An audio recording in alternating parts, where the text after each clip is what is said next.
बिस्मिल्लाहिर्रहमानिर्रहीम। अस्सलाम वालेकुम क्लास। आज के ह्यूमन रिसोर्स मैनेजमेंट के लेक्चर 11 में जो टॉपिक हम डिस्कस करेंगे वो है ह्यूमन रिसोर्स प्लानिंग और ह्यूमन रिसोर्स प्लानिंग प्रोसेस।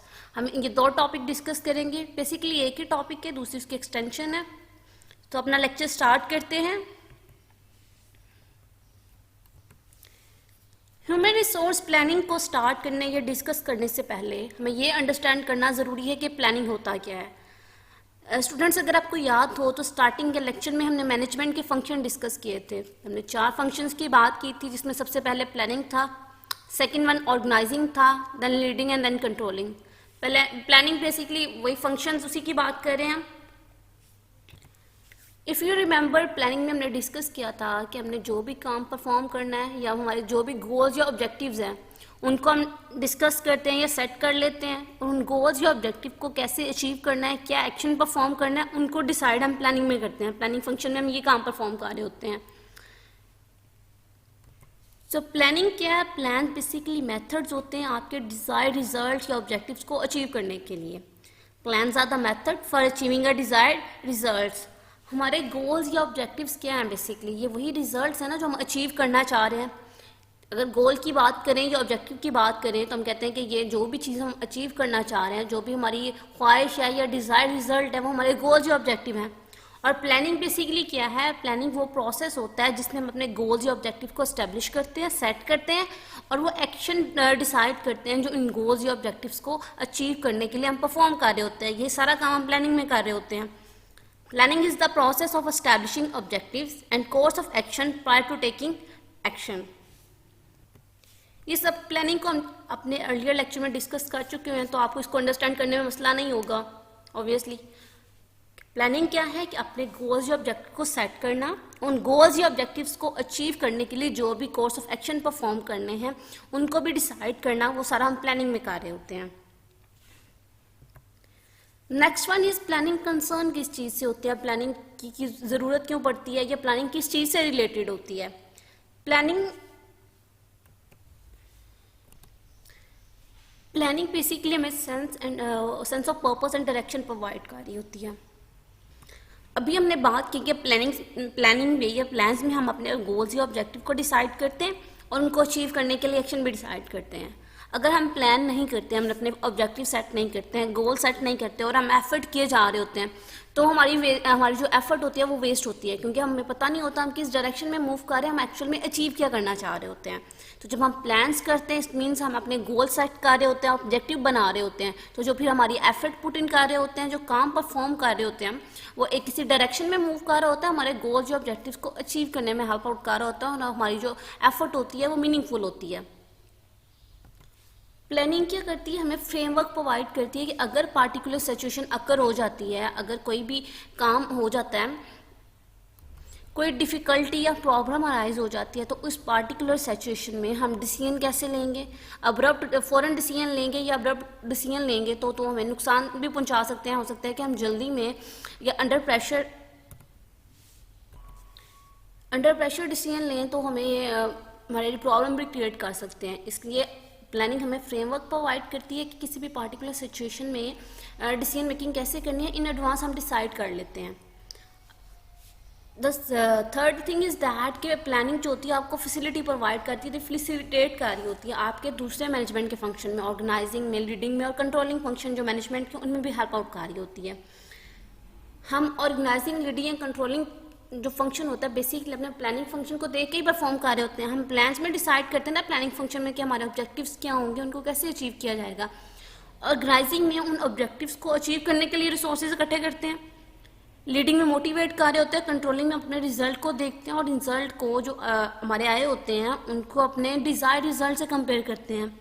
और डिज़ायर रिजल्ट हमारे क्या होते हैं, ये बेसिकली हमारे गोल्स या ऑब्जेक्टिव्स होते हैं। तो बेसिकली प्लानिंग जो होती है वो इन सबको फैसिलिटेट कर रही होती है, इन सब के साथ अलाइनमेंट में काम कर रही होती है। जब भी हम प्लान्स करते हैं, प्लानिंग की जाती है, तो बेसिकली हम स्वॉट एनालिसिस करते हैं, यानी अपनी स्ट्रेंथ देखते हैं, वीकनेस देखते हैं, अपॉर्चुनिटीज़ देख रहे होते हैं और थ्रेट्स को भी देख रहे होते हैं। उन सबको देख के ही हम प्लान्स को प्लान कर रहे होते हैं। तो हमें बेसिकली हमें हेल्प आउट भी कर रहे होते हैं। जब आप अपने अपॉर्चुनिटीज़ देखते हो प्लानिंग में हम पोटेंशियल थ्रेट्स अपॉर्चुनिटी को भी आइडेंटिफाई करते हैं और उसके अकॉर्डिंग डिसीजन मेकिंग की जाती है, जो कि उसके अकॉर्डिंग डिसीजन मेकिंग की जाती है जो कि हेल्प आउट कार्य होती है। प्लानिंग में बेसिकली हम वक्त से पहले डिसीजन के बारे में क्योंकि डिसीजन मेकिंग कार्य होते हैं तो हम ये भी एंटिसिपेट कर रहे होते हैं, प्रेडिक्ट कर रहे होते हैं कि अगर ये पार्टिकुलर डिसीजन लिया जाएगा तो इसका ऑर्गेनाइजेशन पे क्या इम्पैक्ट पड़ेगा, क्या कॉन्सिक्वेंसेज आएंगे, तो वो भी इसको भी कंसीडर किया जाता है प्लानिंग में। बेसिकली प्लानिंग क्या है कि इसमें दो काम परफॉर्म कर रहे होते हो, the ends that mean what is to be done, हम क्या काम परफॉर्म करेंगे, दैट मीन हमारे गोल्स या ऑब्जेक्टिव्स क्या हैं, एज वेल एज जो सेकंड काम परफॉर्म कर रहे होते हैं वो है what the means, how to be done, यानी कोर्स ऑफ एक्शन क्या परफॉर्म किए जाएंगे, जो हमारे गोल्स या ऑब्जेक्टिव्स हैं उनको अचीव करने के लिए क्या काम परफॉर्म करना है, क्या एक्शन लेना है, वो प्लानिंग में हम डिसाइड कर रहे होते हैं। दो काम परफॉर्म करने हैं, हमारे गोल्स या ऑब्जेक्टिव्स क्या होंगे, what is to be done, और सेकंड कि उनको अचीव करने के लिए कोर्स ऑफ एक्शन क्या परफॉर्म किए जाएंगे, how it is to be done. अब क्वेश्चन ये राइज होता है कि सच में हमें प्लानिंग करने की ज़रूरत है कि नहीं है, क्या हम हर मरतबा प्लान बनाएंगे, हमें प्लान बनाने चाहिए भी कि नहीं बनाने चाहिए। बेसिकली हम ऐसे इन्वायरमेंट में रहते हैं जो स्टैटिक नहीं है, जो हर रोज़ चेंज हो रहा होता है, नई नई टेक्नोलॉजी आ रही होती है, लीगल इश्यूज आ रहे होते हैं, पॉलिटिकल इन्वायरमेंट चेंज हो रहा होता है, तो हम जब ऐसे इन्वायरमेंट में रहें जो डेली बेसिस पे चेंज हो रहा होता है या कंटिन्यूसली चेंज हो रहा होता है, यानी डायनामिक इन्वायरमेंट में रहते हैं, तो वहाँ प्लानिंग की बहुत ज़्यादा ज़रूरत होती है, क्योंकि हमें नहीं पता होता कि नेक्स्ट डे जो नेक्स्ट चेंज आएगा वो हमारी ऑर्गेनाइजेशन पे कैसे इम्पैक्ट करेगा। इसीलिए उस जो पार्टिकुलर चेंज आना है उसको एंटिसिपेट करना, उसको फोरकास्ट करना और उसके अकॉर्डिंगली प्लान बनाना बहुत ज़्यादा इंपॉर्टेंट होता है। अगर आप ऐसे इन्वायरमेंट में रहते हो जो चेंज नहीं होता, जो स्टैटिक है, जो कंटिन्यूस बेसिस पे चेंज नहीं होता, तो उस इन्वायरमेंट में ऑर्गेनाइजेशन के लिए प्लान ना भी बनाए तो काम चल जाता है। लेकिन हमने कहा आज के दौर में जो कंटिन्यूस बेसिस पे चेंज हो रहा होता है, डायनामिक है, प्लानिंग आपको बहुत ज़्यादा हेल्प आउट करती है आपके गोल्स या ऑब्जेक्टिव्स को अचीव करने में। तो चाहे आप स्टैटिक इन्वायरमेंट में हो या डायनामिक इन्वायरमेंट में हो, प्लानिंग आपके ऑर्गेनाइजेशन की परफॉर्मेंस पे बहुत अच्छा इंपैक्ट डालती है। Next one is strategic planning. बच्चों अगर आपको याद हो तो स्टार्टिंग के ही लेक्चर्स में हमने मैनेजमेंट के 3 लेवल पढ़े थे, स्ट्रेटेजिक लेवल, मैनेजरियल लेवल और ऑपरेशनल लेवल। स्ट्रेटेजिक लेवल पे हमने ये डिस्कस किया था कि कंपनी की जो टॉप मैनेजर्स होते हैं, टॉप मैनेजमेंट होती है, वो डिसीजन मेकिंग करती है स्ट्रेटेजिक लेवल पे, यानी रूटीन डिसीजन नहीं होते हैं, मोस्टली वो कंपनी की ग्रोथ वगैरह से रिलेटेड डिसीजन होते हैं। स्ट्रेटेजिक प्लानिंग सेम वही है, यानी इसमें हम प्लान्स कर रहे होते हैं, लेकिन प्लान कौन कर रही होती है, कंपनी की top management. It is a process by which top management determine overall organisation purpose and objectives and how they are to be achieved, यानी काम दो ही परफॉर्म हो रहे हैं, प्लानिंग ही रही है। और प्लानिंग में मैंने अभी आपको बताया कि 2 काम ही परफॉर्म कर रहे होते हैं, एक तो अपने गोल्स और ऑब्जेक्टिव सेट कर रहे होते हैं, दूसरा ये बता रहे होते हैं कि उसको कैसे अचीव करना है।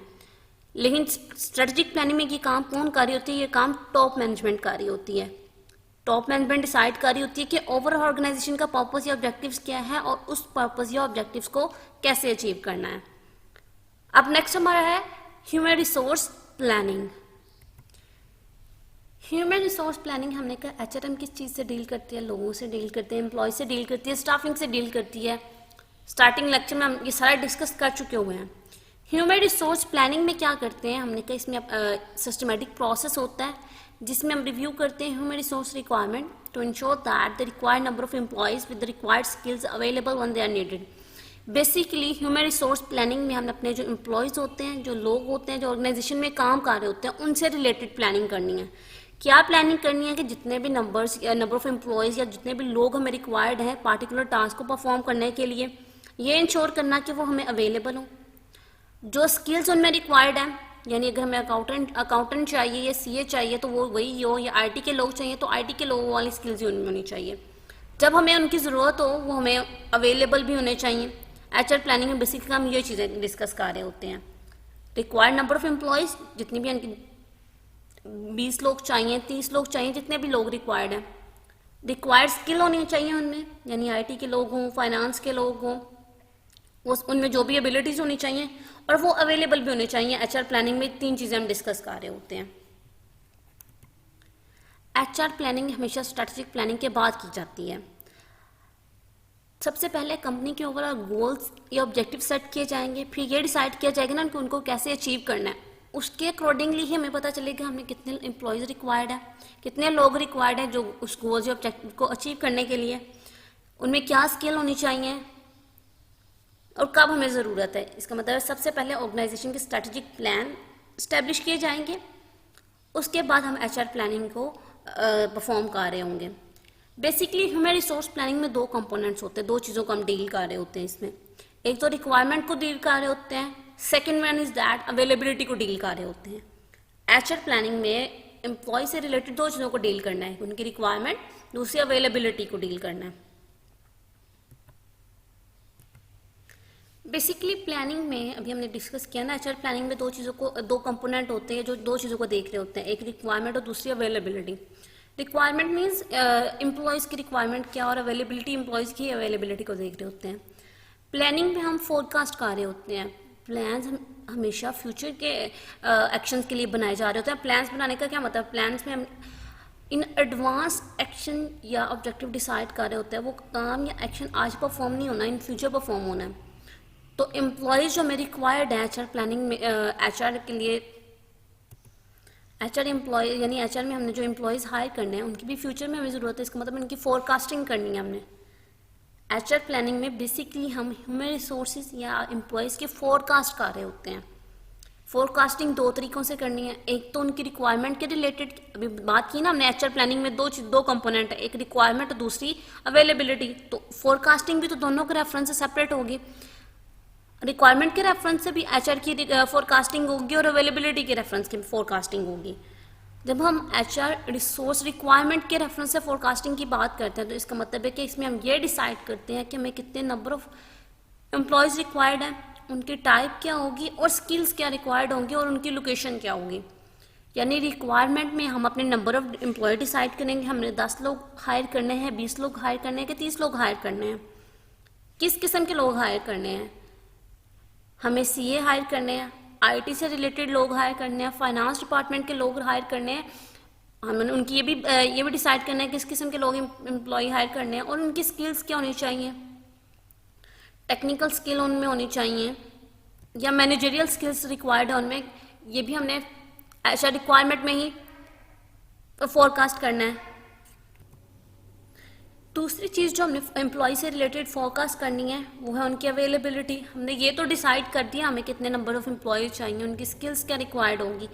अब ये जो एम्प्लॉयज़ या एचआर के लोग जो हमें रिक्वायर्ड हैं ये कहाँ से लेंगे, हम कंपनी के अंदर से ही हायर करेंगे या बाहर से लोगों को बुलाएंगे अपनी जॉब के लिए। तो हमने कहा ये भी फोरकास्ट करना ज़रूरी है। एचआर मैनेजर ये देखता है कि हमारे पास लोगों को हायर करने के दो सोर्स होते हैं, या तो हम अपनी कंपनी के अंदर से ही लोग उठाएं, उनको एक पर्टिकुलर पोजीशन पे हायर कर दें, या कंपनी के बाहर लोगों को बाहर से किसी लोगों को बुलाएं, उनको कंपनी में जॉब दे दें। तो एचआर मैनेजर को ये भी फोरकास्ट करना उसके लिए ज़रूरी होता है कि जो एम्प्लॉय वो देख रहा है, जिस टाइप की स्किल्स उसको रिक्वायर्ड है, वो लोग कहाँ से हायर करेगा। आइदर वो इंटरनल सोर्स से हायर करेगा, यानी जो एम्प्लॉय ऑलरेडी उसके पास काम कर रहे हैं उनको ही उस पोजीशन पे अपग्रेड कर देगा, या वो एक्सटर्नल सोर्स से हायर करेगा, यानी बाहर labour market mean outside of organisation जो एम्प्लॉयज़ अनएम्प्लॉयड लोग हैं उनको अपने पास जॉब देगा। तो एचआर मैनेजर ने ये भी डिसाइड करना ज़रूरी होता है। अब जब एम्प्लॉय की रिक्वायरमेंट और अवेलेबिलिटी को फोरकास्ट कर लिया, आपने एनालाइज कर दिया, अब फन ने ये भी डिसाइड करना है, आप अपने रिक्वायरमेंट भी डिसाइड कर ली, अवेलेबिलिटी भी डिसाइड कर ली, आइदर कि उसके पास जब एम्प्लॉय की शॉर्टेज होगी या सरप्लस होगा। ऑब्वियसली आपने ये तो डिसाइड कर लिया हमें इतने नंबर ऑफ एम्प्लॉयज़ रिक्वायर्ड हैं, इतनी स्किल्स या एबिलिटी होनी चाहिए, तो या तो आपके पास एम्प्लॉय की सरप्लस होगी, यानी अगर एक पार्टिकुलर काम को परफॉर्म करने के लिए आपको 10 लोग चाहिए, आपके पास 20 हो जाए, सरप्लस मीन एक्स्ट्रा लोग जितने भी होंगे, तो 20 लोग हो गए तो आपके पास सरप्लस हो गया। या पार्टिकुलर काम करने के लिए 10 लोग चाहिए, आपके पास 5 लोग हों तो आपके पास शॉर्टेज होगी। तो एचआर प्लानिंग में ये भी डिसाइड करना है, आपने ये भी फोकस करना है कि क्या आपके पास वर्कर की सरप्लस होगी या शॉर्टेज होगी। तो उसके अकॉर्डिंगली अगर सरप्लस होगा तो एक्स्ट्रा लोगों को भी आपको निकालना है, ये अगर शॉर्टेज है तो नए लोगों को भी हायर करना है, तो ये भी डिटर्मिन करना है। क्योंकि अगर आपके पास सरप्लस होगा दैट मीन कि आपके पास एडिशनल कॉस्ट लग रही है ना, ज़्यादा लोग होंगे, पे ज़्यादा करनी पड़ेगी। एक काम जो 10 लोग कर सकते हैं वो अगर उसको करने के लिए आप 20 लोग रख लोगे तो कॉस्ट ही ज़्यादा पड़ेगी। ये अगर एक काम 10 लोग ही कर सकते हैं। आप 5 लोग रखो तो हमने कहा टाइम भी ज़्यादा लगेगा, मेहनत भी ज़्यादा लगेगी, तो इसीलिए ये भी डिसाइड करना है कि आपके पास एम्प्लॉय की ना तो शॉर्टेज हो और ना ही सरप्लस हो, तो ये भी डिसाइड करना एचआर मैनेजर का काम है। बेसिकली एचआर प्लानिंग क्या है, सिस्टमेटिक रिव्यू है आपकी एचआर रिक्वायरमेंट का, यानी आपके पास राइट पीपल होने चाहिए, जो भी रिक्वायर्ड नंबर ऑफ एम्प्लॉयज़ हैं उनकी स्किल्स क्या होंगी, राइट प्लेस पे होने चाहिए और राइट टाइम पे होना एचआर प्लानिंग का हिस्सा है। 3 चीज़ें, right people at the right place at the right time. HR planning के ऑब्जेक्टिव की बात करें, बेसिकली इसका एक ही ऑब्जेक्टिव है कि फ्यूचर में जो भी एचआर यानी एम्प्लॉयज़ की नीड्स होंगे उसको आइडेंटिफाई करना और ऐसी प्रैक्टिसेस बनाना कि आपको वो जो नीड्स आइडेंटिफाई किए हैं वो फुलफिल हो सकें, वो पूरी हो सकें। प्लानिंग अभी मैंने आपको बता दी ना, प्लानिंग तो हम फ्यूचर के लिए कार्य होते हैं, एंटीसिपेट कार्य होते हैं ना। प्लानिंग का क्या मतलब है, फ्यूचर में अगर पार्टिकुलर प्रोजेक्ट शुरू करेंगे या नई जॉब आएगी तो उसके लिए किस किस्म के लोग रिक्वायर्ड होंगे, कितने लोग रिक्वायर्ड होंगे। एचआर प्लानिंग में बेसिकली हम यही डिस्कस कर रहे होते हैं, कितने लोग रिक्वायर्ड होंगे, टाइप ऑफ पीपल, स्किल्स क्या रिक्वायर्ड होंगी, और जब उनकी ज़रूरत होगी तो हमारे पास अवेलेबल भी होने चाहिए, यानी रिक्वायरमेंट और अवेलेबिलिटी को डिस्कस करना, यही ऑब्जेक्टिव है एचआर प्लानिंग का। एचआर प्लानिंग के बेनिफिट्स क्या होते हैं? एचआर प्लानिंग हेल्प आउट कार्य होती है आपको जॉब असाइनमेंट को प्लान आउट करने में, यानी कौन सा काम कौन सा शख्स परफॉर्म करेगा उसमें हेल्प आउट कार्य होती है। अगर स्टाफिंग में फ्लक्चुएशन का मीन के कोई लोग आपके पास जो ऑलरेडी एम्प्लॉय काम कर रहे हैं उनमें से अगर कुछ छोड़ जाए तो उसकी जगह पे किसको आप हायर कर सकते हो, तो उसमें भी हेल्प आउट कार्य होती है, यानी स्टाफिंग में फ्लक्चुएशन हो तो उसके साथ आपको हेल्प आउट कार्य होती है। प्लानिंग आपको ये आइडेंटिफाई कार्य होती है, हेल्प आउट कार्य होती है इस चीज़ में आइडेंटिफाई करने में कि आपको नए लोग हायर करने की ज़रूरत तो नहीं है। आइडेंटिफाई रिक्रूटिंग नीड, यानी जब आप प्लानिंग करोगे तो आपको पता चलेगा ना कि फॉर एग्जांपल हम प्लान बना रहे हैं, हमें पता चला कि जो हमारे पास वर्कर ए है वो 2 माह बाद छोड़ जाएगा, तो इसका मतलब है 2 माह बाद उसकी वैकेंसी पे या जिस पोस्ट पे वो काम कर रहा है हमें नया शख्स रिक्वायर्ड होगा। तो प्लानिंग में आपको ये भी आइडेंटिफाई हो जाता है कि जो पार्टिकुलर कौन से लोग छोड़ के जाएंगे, उनकी जहाँ पे नए लोगों को हायर या रिक्रूट करने की जरूरत पड़ेगी या नहीं पड़ेगी, तो उसमें भी हेल्प आउट कर रहा होता है। और प्लानिंग आपको दूसरी बहुत सी यूजफुल इन्फॉर्मेशन भी प्रोवाइड कर रहा होता है, जैसे ये आपको इस चीज़ में हेल्प आउट कर रहा होता है कि अगर एक पार्टिकुलर पर्सन छोड़ के जाएगा तो आप तमाम एम्प्लॉयज़ का रिकॉर्ड चेक करते रहते हो कि अगर ये शख्स छोड़ के चला जाएगा तो इसकी जगह पे एम्प्लॉय ऑलरेडी हमारी कंपनी में कोई ऐसा एम्प्लॉय है जिसके पास कि इस लेवल के स्किल्स हैं तो उसको उसकी जगह पे हायर किया जा सके, तो इसमें भी ये हेल्प आउट कर रहा होता है। अभी मैंने आपको बताया कि प्लानिंग में फोरकास्टिंग भी शामिल होती है।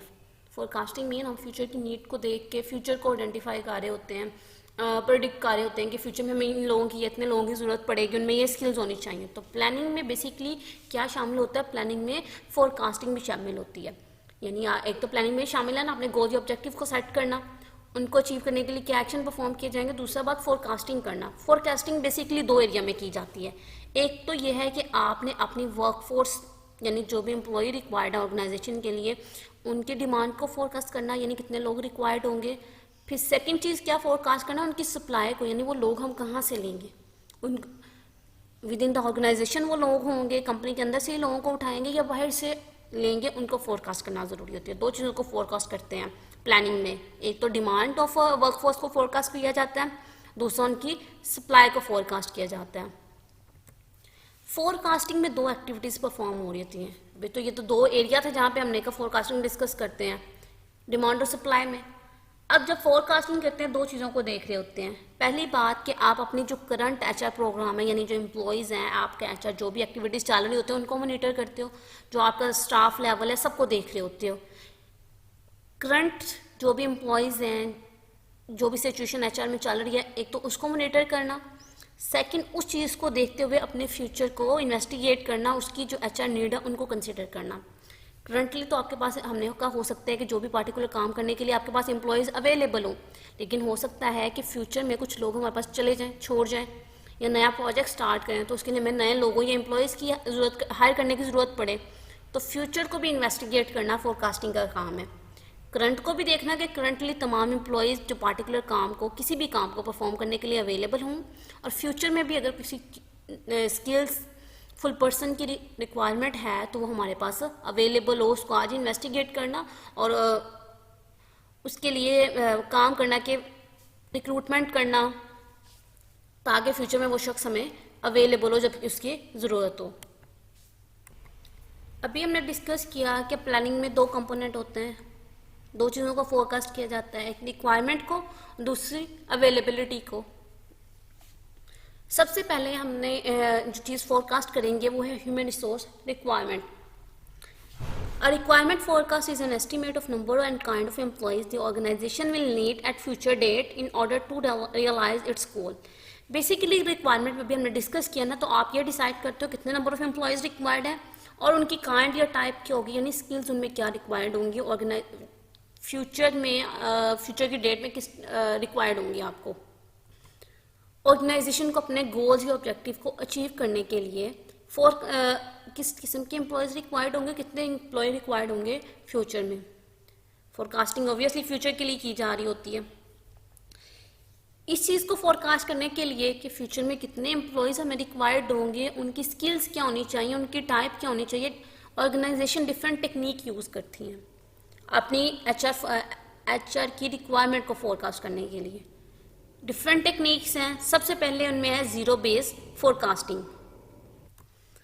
इस टेक्निक में बेसिकली क्या करते हैं कि जो करंटली आपके पास एम्प्लॉय अवेलेबल होते हैं, एम्प्लॉयमेंट अवेलेबल होता है, एम्प्लॉयज़ होते हैं, उनको आपको स्टार्टिंग पॉइंट के तौर पे लेते हैं और उनकी ही बेसिस पे फ्यूचर की नीड को आइडेंटिफाई करते हैं कि करंटली तो अभी हमारे पास ये है, हो सकता है कि फ्यूचर में कितने लोग रिक्वायर्ड है, उसके अकॉर्डिंगली इसको स्टार्टिंग पॉइंट के तौर पे लेके फ्यूचर की नीड को आइडेंटिफाई कर लिया जाता है। This method use the organisation current level of employment as a starting point for determining future staffing needs. आप अपनी ह्यूमन रिसोर्स की जितनी भी रिक्वायर्ड नीड्स होती हैं उनका थॉरो एनालिसिस कर रहे होते हैं जीरो बेस फोरकास्टिंग में। नेक्स्ट अप्रोच हमारे पास है बॉटम अप अप्रोच। इस अप्रोच में बेसिकली क्या करते हैं, हम ऑर्गेनाइजेशन के हर लेवल पे, हमने 3 लेवल डिस्कस किए थे, ऑपरेशनल, मैनेजरियल और स्ट्रेटेजिक। हर लेवल पे आप अपने एम्प्लॉय की नीड को फोरकास्ट करते हो। डिफरेंटली हर लेवल पे की जाती है, ऑपरेशनल लेवल पे, मैनेजरियल लेवल पे और स्ट्रेटेजिक लेवल पे। हर लेवल पे अपनी नीड को फोरकास्ट करते हो और एट द एंड उन तमाम जो फोरकास्ट किया जाता है उनको एग्रीगेट करते हो और एग्रीगेटली अपने एम्प्लॉयमेंट की नीड को फोरकास्ट किया जा सकता है। यानी हर लेवल पे सेपरेटली आइडेंटिफाई करना है, मैनेजरियल के तीनों लेवल पे सेपरेटली नीड को फोरकास्ट करना है, लोएस्ट लेवल से स्टार्ट करते हुए, और फिर उन तमाम जो भी आपने फोरकास्ट किया उनको एग्रीगेट कर लेना और ओवरऑल जो भी एम्प्लॉयमेंट की नीड होगी उसको फोरकास्ट कर लिया। नेक्स्ट वन है यूज ऑफ मैथमेटिकल मॉडल। इसमें बेसिकली डिफरेंट टाइप के मैथमेटिकल मॉडल यूज किए जाते हैं आपके एचआर की रिक्वायरमेंट को फोरकास्ट करने के लिए। डिफरेंट वेरिएबल्स के दरमियान रिलेशनशिप को देख लिया जाता है, यानी सेल्स डिमांड और नंबर ऑफ एम्प्लॉयज़ कितने होंगे। अगर सेल्स ज़्यादा होगी तो नंबर ऑफ एम्प्लॉय भी ऑब्वियसली ज़्यादा रिक्वायर्ड होंगे, तो उनको देख लिया जाता है और उसके अकॉर्डिंगली अपनी नीड को फोरकास्ट किया जाता है। तो नेक्स्ट वन इज सिमुलेशन। इसमें बेसिकली मैथमेटिकल मॉडल में रियल वर्ल्ड की जो सिचुएशन होती है उसको रिप्रेजेंट किया जाता है, उसको एक्सपेरिमेंट किया जाता है। कोई भी रियल वर्ल्ड की जो भी सिचुएशन चल रही होती है उसको उठाया जाता है, मैथमेटिकल मॉडल में रिप्रेजेंट किया जाता है, उसके अकॉर्डिंगली हम अपनी नीड को फोरकास्ट कर रहे होते हैं। बेसिकली ये रियल वर्ल्ड से सिचुएशन लेके और उसको मॉडल में उसकी मॉडल में उसकी इम्प्लीमेंटेशन देख ली जाती है और नीड को फोरकास्ट कर लिया जाता है। Next thing is that forecast करना human resource availability. Human resource requirement को तो फोरकास्ट कर दिया, जो सेकंड काम परफॉर्म करना है प्लानिंग में है वो है ह्यूमन रिसोर्स की अवेलेबिलिटी को फोरकास्ट करना। बेसिकली इसमें हम डिटर्मिन करते हैं whether the firm will be able to secure employ with the necessary skill and from what source these individuals may be obtained is called an availability forecast। Requirement में हमने ये forecast किया था कि कितने एम्प्लॉयज़ रिक्वायर्ड हैं, किस type के एम्प्लॉयज़ रिक्वायर्ड हैं, वो रिक्वायरमेंट में फोरकास्ट करना है। अवेलेबिलिटी में ये फोरकास्ट करना है जो एम्प्लॉय हमें रिक्वायर्ड है नेसेसरी स्किल वाले, वो हमें फ्यूचर में अवेलेबल भी होंगे कि नहीं होंगे, और हम किस सोर्स से उन इंडिविजुअल्स को हायर करेंगे, either with in the firm internal source से हायर करेंगे या कंपनी के अंदर से लोगों को उस पार्टिकुलर पोस्ट के लिए हायर करेंगे, या outside of the firm external source से हायर करेंगे। अवेलेबिलिटी और रिक्वायरमेंट को जो फोरकास्ट करते हैं तो उनका कंपैरिजन किया जाता है। आपने रिक्वायरमेंट और अवेलेबिलिटी को फोरकास्ट कर लिया, जब उनको कंपेयर किया जाता है यानी कितने नंबर ऑफ एम्प्लॉय रिक्वायर्ड हैं और वो अवेलेबल होंगे भी ये नहीं होंगे या कितने अवेलेबल होंगे, जब उनको कंपेयर किया जाता है तो या तो आपके पास फ्यूचर में वर्कर सरप्लस होंगे, यानी अगर पार्टी आपको 40 लोग रिक्वायर्ड हैं तो अवेलेबिलिटी या तो आपको 50 लोगों की होगी या आपको शॉर्टेज रिक्वायर्ड होगा, यानी अगर आपको 40 रिक्वायर्ड और आपको 30 अवेलेबल हो। अवेलेबिलिटी और रिक्वायरमेंट के फोरकास्ट से या तो आपको फ्यूचर में वर्कर का सरप्लस होगा या शॉर्टेज होगा। हमने कहा दोनों ही हमारे लिए सही नहीं है, हमें तो बैलेंस लेके चलना है ना, जितने रिक्वायर्ड है उतने ही लोग होने चाहिए। तो इनको सरप्लस या शॉर्टेज को डील कैसे करना है? अगर हमने फोरकास्ट किया और हमारे पास वर्कर का सरप्लस अवेलेबल है तो उसको डील करने के लिए डिफरेंट काम ऑर्गेनाइजेशन परफॉर्म करती हैं। तो डिफरेंट के टेक्निक्स हैं जो ऑर्गेनाइजेशन यूज़ करती हैं अपने सरप्लस ऑफ एम्प्लॉय को डील करने के लिए। सबसे पहले है रिस्ट्रिक्टेड हायरिंग, यानी कंपनी ऑर्गेनाइजेशन ने फोरकास्ट किया कि उसके पास फ्यूचर में एम्प्लॉय ज़्यादा होंगे तो वो क्या करेगी कि अपने हायरिंग प्रोसेस या पॉलिसी को रिस्ट्रिक्ट कर देगी। इसका मतलब है कि अगर कोई शख्स या एम्प्लॉय जॉब छोड़ के चला जाए तो उसकी जगह पे नए लोग हायर नहीं किए जाएंगे, उसकी पोस्ट खाली रखी जाएगी। When a firm implement a restricted policy, hiring policy, it reduce the workforce by not replacing employee who leave.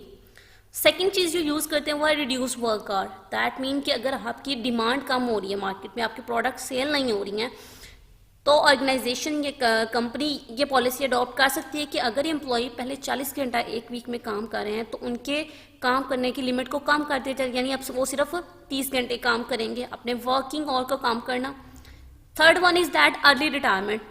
बहुत सी ऑर्गेनाइजेशन में इसे गोल्डन शेक हैंड भी कहा जाता है, जैसे स्टेट बैंक में से इसके लिए जो गोल्डन शेक हैंड का वर्ड यूज़ करते हैं।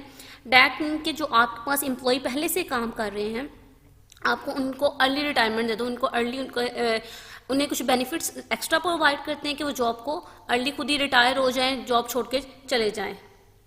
Early retirement of some present employ is another mean of reducing supply of worker, मतलब वर्कर की सप्लाई को कम करने के तरीके, अवेलेबिलिटी को कम करने के लिए। फोरकास्टिंग में दो ही हमने एरिया को डिस्कस करते हैं ना, एक डिमांड और दूसरी सप्लाई को। तो अगर डिमांड हमारे पास है उतनी ही सप्लाई होनी चाहिए, अगर हमारे पास सप्लाई सरप्लस में है तो उसको डील करने के डिफरेंट ये तरीके से हम उसको यूज़ कर सकते हैं।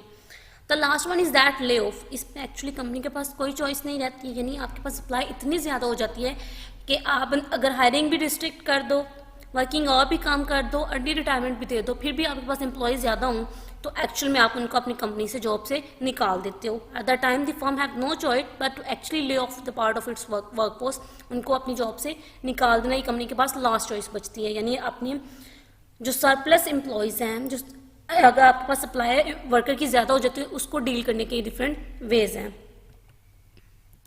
अब कंपनी ने जब फोरकास्ट किया और कंपैरिजन से पता चला कि फ्यूचर में उसके पास वर्कर की शॉर्टेज होगी तो वो different organisation different technique use कर सकती हैं नए एम्प्लॉयज़ को हायर करने के लिए, जो भी उनको अपने गोल्स या ऑब्जेक्टिव्स को अचीव करने के लिए लोग चाहिए हैं, रिक्वायर्ड हैं, उनको अपने पास एम्प्लॉयमेंट देने के लिए, रिक्रूट करने के लिए डिफरेंट एक्शन या काम परफॉर्म कर सकती है रिक्रूटमेंट के लिए। सबसे पहले है creative recruiting. Creative recruiting basically ये है कि आपके पास जो एम्प्लॉय काम कर रहे हैं उनकी शॉर्टेज है तो आप नई अप्रोच की यूज़ करो उनको रिक्रूट करने के लिए, यानी आप जियोग्राफिकल बाउंड्री से बाहर जाके लोगों को हायर करो। अगर आप पहले सिर्फ लाहौर से लोगों को रिक्रूट कर रहे थे अपनी कंपनी के लिए तो आप इस्लामाबाद से भी लोगों को बुला लो रिक्रूटिंग के लिए। जैसे इस्लामाबाद से बुला लो लोगों को हायर करने के लिए, डिफरेंट मेथड न्यू यूज़ कर लो लोगों को हायर करने के लिए। अगर सिर्फ पहले आप एंट्री टेस्ट के थ्रू करते थे तो इस दफ़ा कोई प्रोजेक्ट कोई असाइनमेंट ऐसी दे के देख लो, एक्चुअल में काम परफॉर्म करवा के देख लें, डिफरेंट न्यू टेक्निक यूज़ कर लें आप, डिफरेंट काइंड के कैंडिडेट्स को हायर करो। सेकेंड है कंपनसेशन इंसेंटिव्स, यानी अगर वर्कर की डिमांड बहुत ज़्यादा है, सिचुएशन ऐसी है कि डिमांड ज़्यादा है और लेकिन वर्कर की सप्लाई कम है तो आपको कंपनसेशन डिफरेंट इंसेंटिव प्रोवाइड कर दो। मोस्टली क्या किया जाता है कि आपको पे ज़्यादा प्रोवाइड कर दी जाती है वर्कर को, कि दूसरी कंपनी अगर उनको 60,000 पे कर रही है आप 70,000 पे कर दो तो वर्कर आपके पास काम करने के लिए एग्री होंगे, लेकिन ये ज़्यादा देर तक नहीं चलेगा। आप डिफरेंट इसके अलावा भी और चीज़ें प्रोवाइड कर सकते हो, डिफरेंट रिवॉर्ड दे सकते हो अपने एम्प्लॉयज़ को अट्रैक्ट करने के लिए कि वो आपके पास ही काम करें उनके लिए। उसमें ये हो सकता है कि आप उनको दे दो 4 वर्किंग डे दे दो इन वीक में, कि एक वीक में वो 4 दिन काम कर सकें, फ्लेक्सिबल वर्किंग आवर दे सकते हैं आप उन्हें, या पार्ट टाइम एम्प्लॉयमेंट दे दें, या कुछ ऑर्गेनाइजेशन में चाइल्ड केयर सेंटर्स भी होते हैं तो वो यूज़ कर सकते हैं। Third one is training programme. Different जो अनएम्प्लॉयड लोग होते हैं उनको ट्रेनिंग प्रोवाइड कर दी जाए जो भी जिस टाइप की स्किल्स हैं उनसे रिलेटेड अगर आप उनको ट्रेनिंग प्रोवाइड कर दो तो वो भी आपके लिए सूटेबल होते हैं। द फोर्थ वन है different selection standard. Different selection standard में आप क्या करते हो कि अगर आप एम्प्लॉय को जो हायर करने के जो आपका क्राइटेरिया है उसको चेंज कर दो। फॉर एग्जांपल अगर आप पहले ऐसे लोगों को हायर करते थे बहुत ज़्यादा एक्सपीरियंस होते थे, उनकी बजाय अगर आप ऐसे लोगों को हायर करो जो इनएक्सपीरियंस हैं और उनको ट्रेनिंग प्रोवाइड करो जॉब करने के लिए, तो वो भी आपके लिए बेटर होंगे।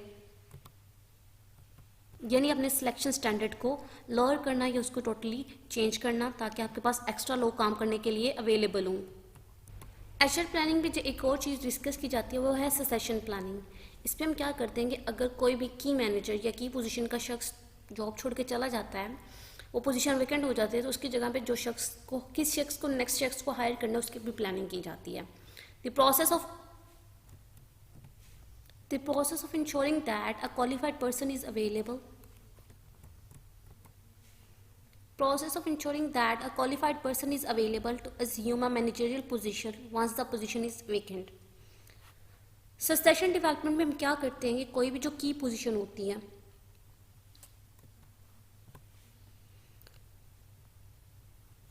उसको अगर जो लोग छोड़ के जा रहे होते हैं उस पोजीशन को फिल करने के लिए जो भी लोग क्वालिफाइड होते हैं उनके प्रोफाइल मेंटेन करना और ये इंश्योर करना कि जो उसकी पोजीशन के लिए जो भी लोग क्वालिफाइड है उनमें वो क्वालिटीज़ या क्वालिफिकेशन है और मैच करती है उस पोजीशन के साथ या नहीं, वो सक्सेशन डेवलपमेंट में उसको कंसिडर किया जाता है। The process of determining a comprehensive job profile of key position and then ensure that the key prospect and are properly developed to match this qualification. Basically succession planning और development में किसी भी की position managerial position हो सकते हैं। Suppose आपका अगर मैनेजर छोड़ के जा रहा है तो इसकी जगह पे जो नए मैनेजर आएंगे उसको वो कैसे फिल करेगा उस पार्टिकुलर पोजीशन को, और उस पार्टिकुलर पोजीशन के लिए उसके पास जो स्किल्स या रिक्वायर्ड है वो अवेलेबल भी हैं कि नहीं है, वो इसको कंसिडर किया जाता है इसमें।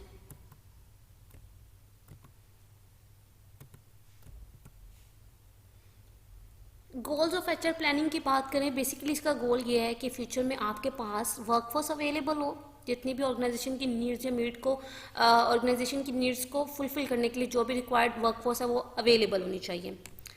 एचआर प्लानिंग प्रोसेस की बात करूँ तो इसमें डिफरेंट स्टेप्स होते हैं। सबसे पहले आपको आइडेंटिफाई करना होता है, डिटरमिन करना होता है कि ऑर्गेनाइजेशन के ऑब्जेक्टिव्स क्या हैं। किसी भी ऑर्गेनाइजेशन यानी फाइनेंस डिपार्टमेंट, अकाउंटिंग डिपार्टमेंट या सेल्स का उन ऑब्जेक्टिव्स डिफरेंट डिपार्टमेंट जो ऑर्गेनाइजेशन के यूनिट हैं उन पे ऑर्गेनाइजेशन ऑब्जेक्टिव्स का इम्पैक्ट क्या आता है, यानी उनको क्या क्या काम परफॉर्म करने हैं वो देखना है। उन ऑब्जेक्टिव्स को अचीव करने के लिए हर डिपार्टमेंट की एचआर की नीड या किस टाइप के लोग या स्किल्स के लोग उनको रिक्वायर्ड है वो आइडेंटिफाई करना है, वो डिफाइन करना है। आपके पास करंटली कितने लोग अवेलेबल हैं उस काम को परफॉर्म करने के लिए, और एडिशनली कितने लोग रिक्वायर्ड है वो डिटर्मिन भी करना एचआर डिपार्टमेंट का काम होता है। और आपको फ्यूचर के लिए जो आपकी नीड लोग रिक्वायर्ड होंगे यानी एचआर नीड जो होंगे उनको एंटिसिपेट करना और कैसे आप उस नीड्स को फुलफिल करेंगे उसके प्लान को भी बनाना एचआर डिपार्टमेंट का एचआर प्लानिंग में सब शामिल होता है। इंपॉर्टेंस की अगर एचआर प्लानिंग की बात करें क्यों इंपॉर्टेंट, हमने कहा डिफरेंट रीजन की वजह से एचआर प्लानिंग इंपॉर्टेंट है। ग्लोबलाइजेशन, आपका बिजनेस ग्लोबलाइज्ड हो गया, कंपटीशन बहुत ज़्यादा हो गया है, तो उसके लिए प्रॉपर प्लानिंग करना, प्रॉपर एम्प्लॉयज़ रखना बहुत ज़्यादा ज़रूरी है। नई टेक्नोलॉजीज आ रही हैं, स्किल लेवल आए दिन चेंज हो रहा होता है, तो आपके पास जो वर्कफोर्स अवेलेबल होनी चाहिए उनका स्किल लेवल क्या होगा, उनकी स्किल्स क्या होंगी, वो चेंज देखना है। डिफरेंट जो वर्कफोर्स है सिर्फ एक ही जियोग्राफिकल एरिया से आपने नहीं लेनी है, डिफरेंट एरिया से लेनी है, तो उसकी क्योंकि वो भी चेंज आ रहा है तो आपके पास हर एरिया के लोग होंगे, क्योंकि उनके पास जब आपके पास डिफरेंट बाउंड्रीज के लोग आएंगे, जियोग्राफिकल बाउंड्रीज के लोग आएंगे तो उनकी स्किल्स डिफरेंट होंगी, आपको वर्कफोर्स डाइवर्स होगी जो आपके लिए ऑर्गेनाइजेशन के गोल्स अचीव करने में हेल्प आउट करेगी। मर्जर एंड एक्विजिशंस हो रहे हैं, डिफरेंट ऑर्गेनाइजेशन एक दूसरे के साथ मर्ज हो रही हैं तो उनके लिए भी डिफरेंट टाइप के लोग रिक्वायर्ड हैं। लीगल डेवलपमेंट बहुत ज़्यादा हो रही हैं तो इसके लिए भी ये एचआर प्लानिंग बहुत ज़्यादा इंपॉर्टेंट है।